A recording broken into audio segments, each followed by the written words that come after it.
So, mga kabalasik, dito naman tayo sa panibagong bukid. Bagong ani na to. Harvest na.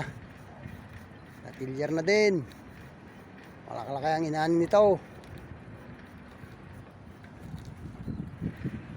Ano, napakaganda ng sikat ng araw. May ilang araw lang uli, babasahin na uli yan. Tubog na uli. Hanggang maganda tubig.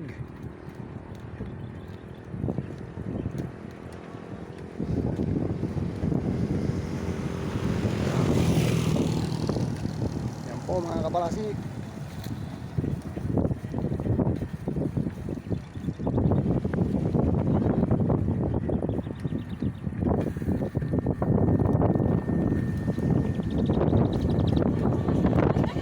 Ikot na uli ako. Mga kabalasik. Baka nakakawala ng mga alagang manok doon. Balik po muna tayo.